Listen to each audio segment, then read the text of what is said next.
Рада видеть вас, друзья! Меня зовут Галина Граева, я художница. Добро пожаловать в мою красочную галактику. Сегодня мы отправимся на выставку Анри де Тулуз-Латрека во Флоренцию. Попробуем организовать рабочее место художника в маленьком пространстве. А также познакомимся с моими арт-материалами, которые у меня всегда под рукой. Не теряя времени, отправляемся во Флоренцию, где проходила и на момент выпуска этого видео все еще проходит очень интересная выставка, на которой представлены работы Анри Тулуз-Латрека и других его современников, не только французов. Адрес на всякий случай оставлю в описании к этому видео, потому что выставка продлится до июня. Я не могу себя назвать знатоком творчества Тулуз-Латрека, но, конечно, представление о нем имею, и мне его творчество нравится. На этой выставке я хочу найти некоторые работы, которые меня особенно интересуют. Посмотрим, удастся ли мне это сделать. Практически все работы, представленные на выставке, литографии, но есть и картины, написанные маслом, например, этот портрет. Это стало для меня сюрпризом. Я привыкла, что творчество Тулуз-Латрека – это либо быстрые зарисовки богемной жизни, либо афиши для представлений Мулен Руж. Еще я никогда не видела эти небольшие работы, написанные маслом на дереве. Условия для съемки, честно говоря, были не самые лучшие. Света откровенно не хватало. Но на общее впечатление я пожаловаться не могу. Помимо картин, здесь было много всего интересного. Например, небольшой зал, посвященный искусству изготовления литографии. Можно увидеть инструменты и материалы того времени, а также подробное видео о рабочем процессе.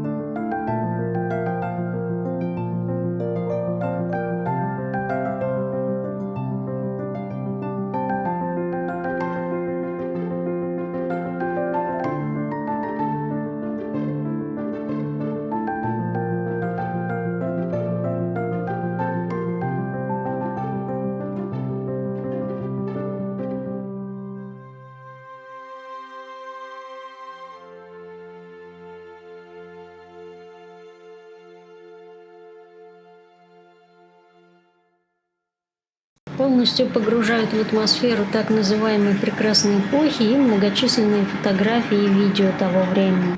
А как вам вот такое шикарное представление? Мне очень нравится такая анимация картин, действительно, словно оказываешься в том мире и смотришь на него глазами художника.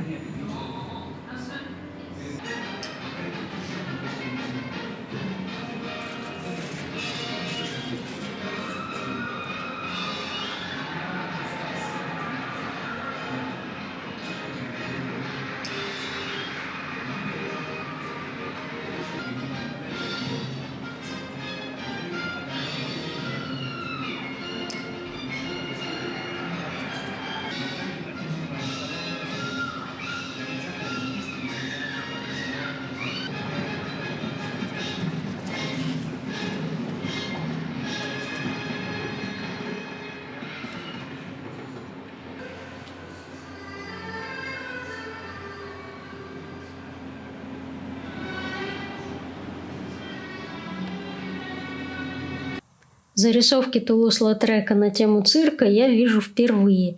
Их на выставке очень много, и мне они напоминают книжные иллюстрации.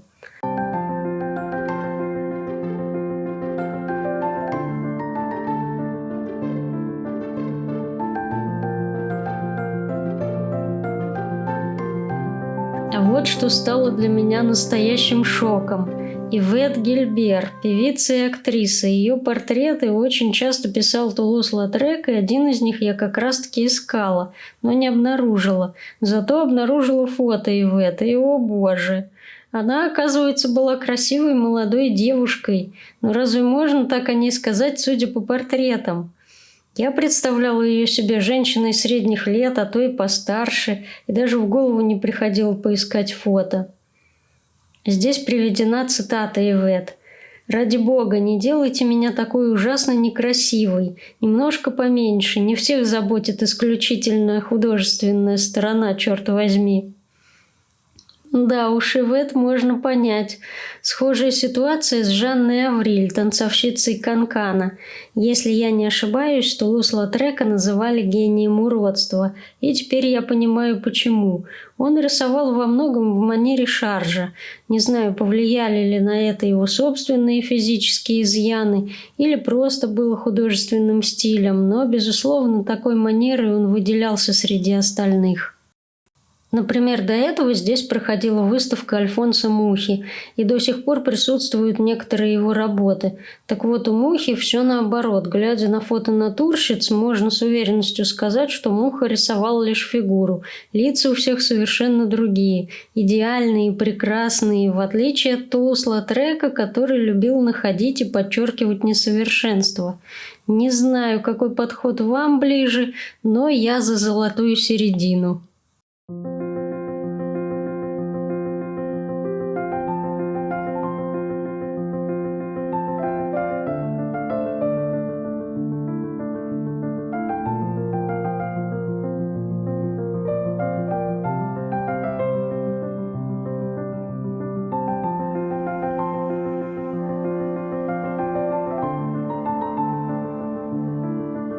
А вот знаменитого черного кота, автором которого является Теофиль Александр Стейнлин, я тоже на выставке не нашла.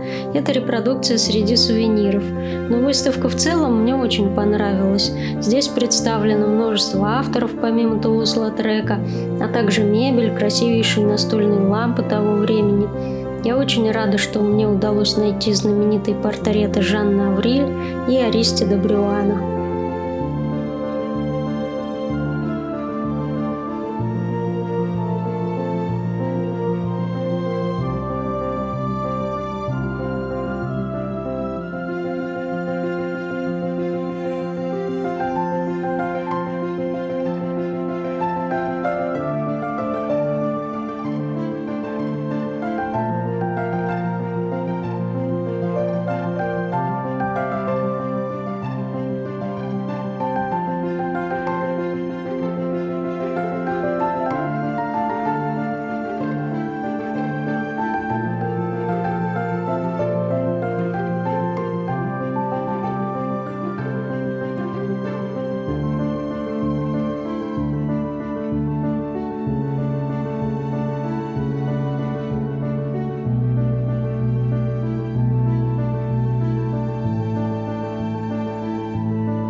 Тулус-Латрек происходил из знатного рода, поэтому у него имелась своя мастерская, в отличие от многочисленных коллег с Монмартра, ютящихся в тесных мансардах. У меня хоть и не мансарда, но рабочее место совсем небольших размеров. С ним я вас сейчас и познакомлю. Мое рабочее место занимает половину совсем небольшой комнаты. На другой половине письменный стол мужа, комод и шкаф.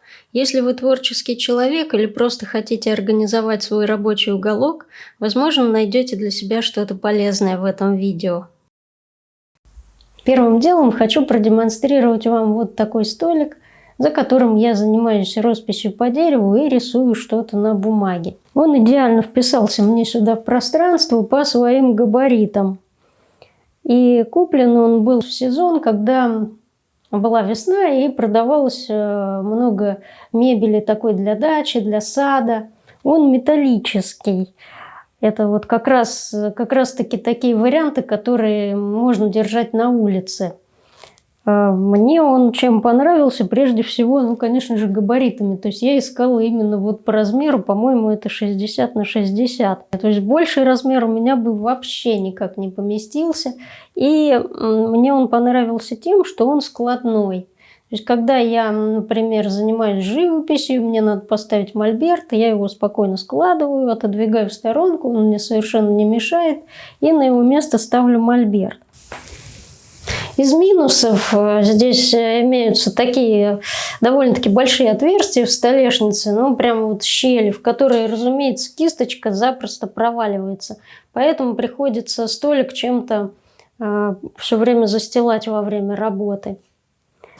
Вообще, поначалу мне, конечно, не очень нравилось то, что столик металлический. Мне, конечно, хотелось найти какой-то красивый, деревянный, с красивой столешницей.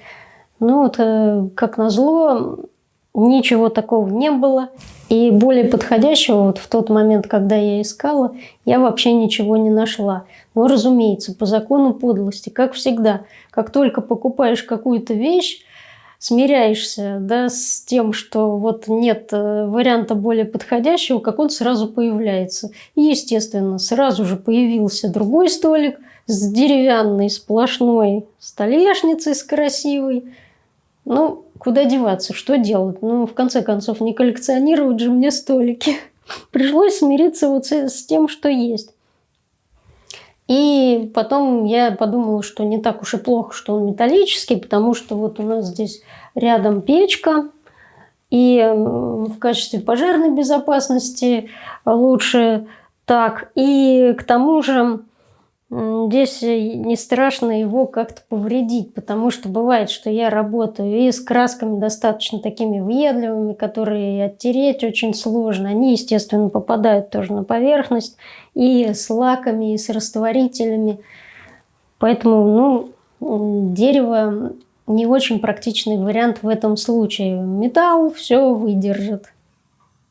Поэтому, если вы находитесь в поисках рабочего стола, присмотритесь к вариантам для дачи. Возможно, как и в моем случае, именно там что-то найдется. Столик складывается и не занимает много места. А теперь давайте поставим сюда мольберт. Вот таким образом приходится приспосабливаться к маленькому пространству. Пусть это не решает все проблемы, но немножечко облегчает. Конечно, мне здесь не всегда хватает света, окно небольшое, и оно выходит на теневую сторону, поэтому иногда я, когда позволяет погода, работаю на балконе. Но в основном обитаю здесь. Мольберт также складывается, он очень компактный. Когда он мне не нужен, я убираю его в коробку. Такую коробку можно в любой уголок пристроить или на крайний случай под кровать. Главный принцип организации маленького рабочего пространства, на мой взгляд, именно в такой возможности трансформировать рабочие поверхности. А еще меня очень выручает столик на колесиках, за которым я работаю на компьютере. Он довольно-таки старый, долгое время провалялся в гараже у родителей мужа, а в итоге пригодился мне. У него имеются проблемы с одной ножкой, поэтому он не особо эстетично обмотан скотчем. Я даже хочу найти какую-то мастерскую и заменить ножку, так как этот столик мне отлично подходит, и он для меня очень удобный. Ничего подобного из новой мебели я не встречала. Во-первых, он на колесиках, поэтому, когда я снимаю видео, могу запросто его передвинуть. Во-вторых, стеклянная столешница. На ней и рисовать бывает удобно. А в-третьих, под ним металлические полочки. Они одновременно легкие и прочные. Там у меня даже принтер вместился и еще много чего. Легкий, компактный, расстаться с ним я никак не могу. Если ищете что-то подобное, присмотритесь к старенькой мебели на Авито. А может, у вас тоже в гараже что-то имеется. Ну а главный мой друг и помощник в организации рабочего пространства – вот такая тележка. Это настоящая находка и незаменимая вещь. Стоила копейки, была найдена в магазине со всякими хозтоварами. Легкая, маленькая, но вместительная. И опять-таки с колесиками. До ее приобретения, только чтобы найти и достать из разных углов нужные мне краски, кисточки и много еще всего, я тратила кучу времени. А потом еще это надо было снова убрать по местам. Целое дело. Теперь достаточно подогнать тележечку и взять, что нужно. На этих самых нужных предметах и материалах предлагаю остановиться подробнее и полюбопытствовать, что же у меня тут запрятано. Сверху у меня стоит горшочек с засушенными листьями. Такие композиции я использую для фотосессий своих произведений или просто для настроения. В этой коробке у меня акриловые краски для создания спецэффектов, например, снег, лед и серебряная и золотая краски.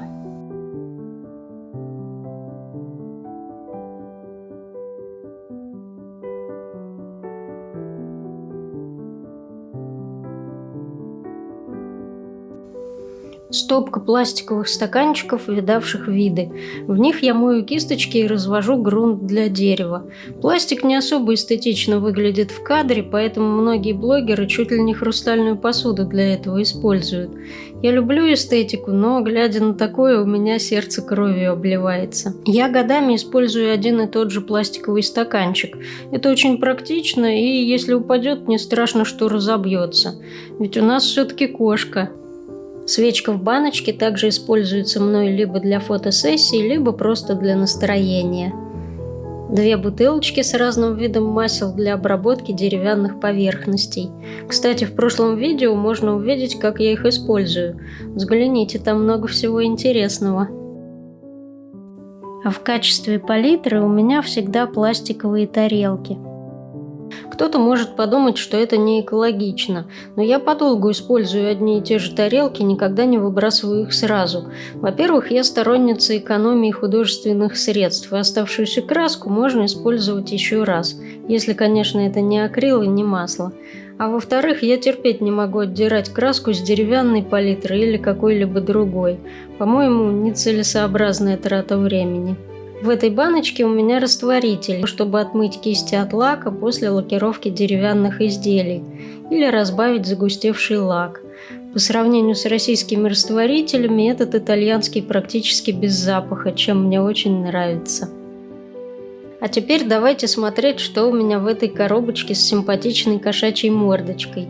Кстати, такие коробочки тоже в хозяйстве очень выручают. Сверху идет набор мастихинов. Дальше в конвертиках засушенные листочки. Такой маленький гербарий я обычно использую для фотосессий или в качестве референсов. Да, я, конечно, любитель подбирать всякие природные материалы, это уж точно. Ну и куда в творческой работе без этих настоек? На самом деле внутри этих пузырьков лак для дерева. Так практичнее, иначе то и дело, открывая большую банку с лаком, он моментально сохнет. Поэтому переливаю в пузырьки. Пластик для этого совершенно не подходит, лак там тоже засыхает. А вот темное стекло – то, что надо. Здесь у меня один из моих самых любимых девайсов – крутящаяся таблетка. Если вы делаете видео с демонстрацией небольших предметов, вам такое точно пригодится. Мне особенно нравится ее использовать, когда надо показать, например, шкатулку со всех сторон. И еще очень хорошо, что она беспроводная. Подзарядил, и можно хоть в лес брать. Наборчик кистей мне муж купил на Тему. Они оказались для росписи ногтей. Но, возможно, и для росписи по дереву сгодятся, еще не пробовала. Еще у меня тут какие-то провода, даже не помню откуда. Клей, кстати, хорош для склеивания пенопласта, что редкость. В этом пакетике перчатки и пищевые красители для пасхальных яиц. Ими я крашу сухоцветы. Есть у меня такое увлечение. А здесь подвесочки мне пригождаются для настенного декора. Обычный канцелярский скотч, и это все содержимое коробочки. Идем дальше. На свою супертележку я пристроила кисти для каллиграфии. Их нужно держать именно так, подвешенными ворсом вниз. Для этого у них есть специальная петелька на конце. Купила их на Тему. Давно хотела попробовать, но руки еще не дошли. В описании сказано, что это ворс волка. Посмотрим. Немного разочаровывает пластиковая ручка. С виду я думала, она деревянная. Коробочка со всякой всячиной. Здесь канцелярский нож, набор разноцветных шариковых ручек, шприц. Не подумайте плохого, он пригождается мне для разведения красок. Свечной огарок. Тоже очень нужная вещь. Кусочек от шишки. Такой красивый, не могу выбросить. Степлер, дырокол. Не помню, как называется эта штука, скажем, крепление для телефона на штативе. Тоже не помню, как называется крокодильчик, чтобы скрепки вынимать. Фигурные ножницы. У какого же творческого человека их нет? Скрепки для степлера, раз уж степлер есть. Зубные щетки – незаменимый инструмент для художника. С их помощью можно изобразить снег или создать интересные эффекты. Просто бамбуковая палочка, пакетик с удобрением для цветов в вазе однажды нашла в букете. Переходим к следующей полке. Тут у меня циркуль, пила по металлу, но и по дереву мне пригождается. Иногда надо отпилить небольшие веточки. Магазин «Передвижник» мне одно время очень нравился, особенно в Москве на винзаводе, рядом с Курским вокзалом. Но сейчас он там сильно уменьшился в размерах. Кисточка оттуда. Пригождается в основном для лакировки крупных изделий. Кусочек картона. Было жалко выбрасывать, в качестве палитры сгодится. На очереди у нас вторая коробочка с кошечками. В ней тоже много всего.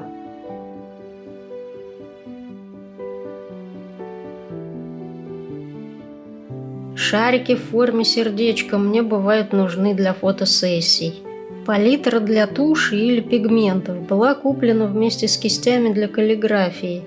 Еще один кусочек картона. В этом наборчике клячки. Очень удобные штучки, надо сказать. Приклеить что-то без клея и не повредить поверхность им вполне под силу.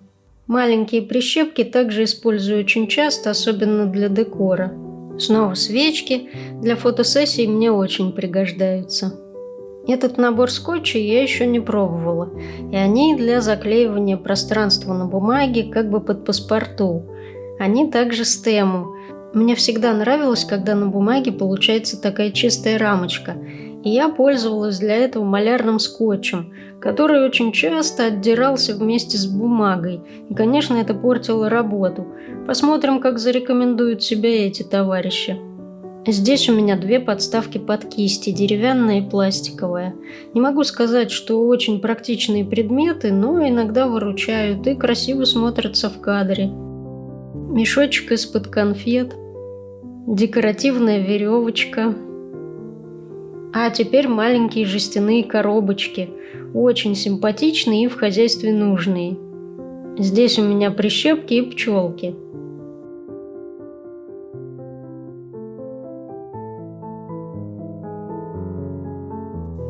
А в этой земляничной коробочке мухоморчики, божьи коровки и еще всякие мелочи. Такие штуки я использую в качестве дополнительного декора для своих деревянных изделий. Если интересно, посмотрите видео о создании деревянной шкатулки с лесным сюжетом. Там я их как раз применяю. Полным-полна моя коробочка, и есть в ней даже бревнышки. Вообще-то я такие сама пилила, а оказывается есть готовые. На всякий случай взяла их, мало ли тоже пригодятся. А здесь блестящие звездочки. Красота, да и только. Переходим к краскам. Набор акрила. Им пользуется мой муж. Я акрил в работе использую крайне редко. С этой краской у меня подружиться не получается. В этой папочке самодельные рождественские открытки. Муж у меня увлекается фотографией. В итоге набралось много рождественских сюжетов, и я решила их применить в открытках. Поскольку по профессии я графический дизайнер, взялась за эту работу. Так много получилось, на несколько лет хватит.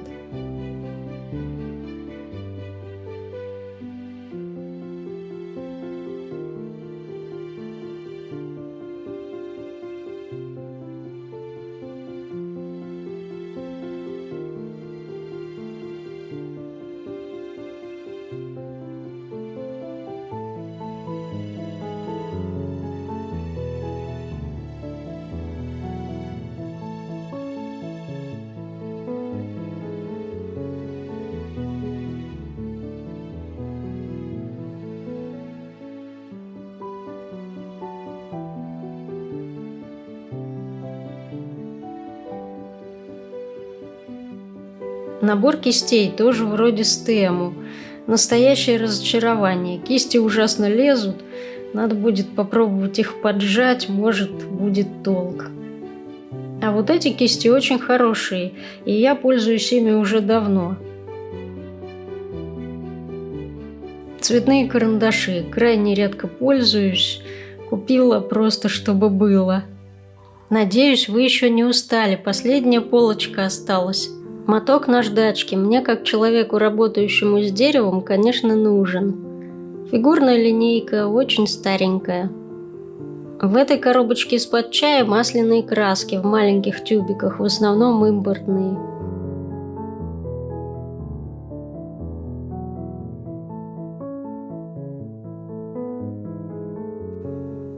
Просто дощечка из бамбука, пока не решила, что с ней делать, но, конечно, пригодится. Еще одна коробка из-под чая с масляными красками. Кстати, масло очень удобно хранить в таких металлических коробках, так как оно подтекает и сильно пачкается. Да и коробочки эти мне всегда было жалко выбросить. Здесь у меня в основном краски российского производства. Тройник, но не совсем. В одной бутылке льняное масло.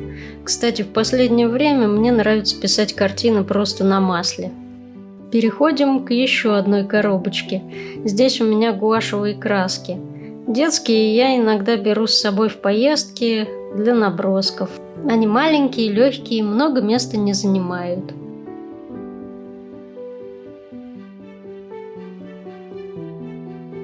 И, конечно же, коробка с темперой. Эту краску я использую всегда и в росписи по дереву, и в рисунках на бумаге. Очень ее люблю. Рулончик пленочки совсем недавно был куплен на Тему. Очень симпатично, думаю, столом застилать пригодится. Угольник самый обыкновенный. Еще пленка мужу для машины была нужна. Набор масляных красок. Пользуюсь им редко, в основном, если куда добавить надо. Они такие простенькие, больше для хобби. Еще один старенький угольник. А вот так сбоку я пристроила палитру. Как я уже говорила, деревянную палитру я в работе не использую. Она мне пригождается в качестве подложки или для фотосессий. Еще я пристроила в тележку такой настольный этюдник. Иногда им пользуюсь, и опять-таки для фотосессий хороший вариант.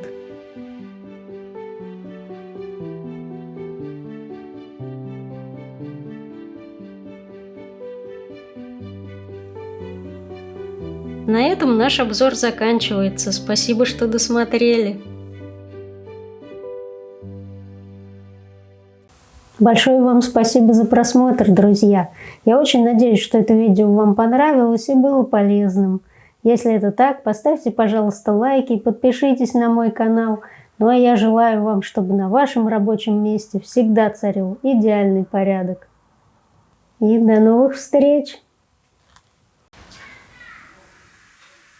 Собрать я его как-то собрала, а как обратно его разбирать, непонятно.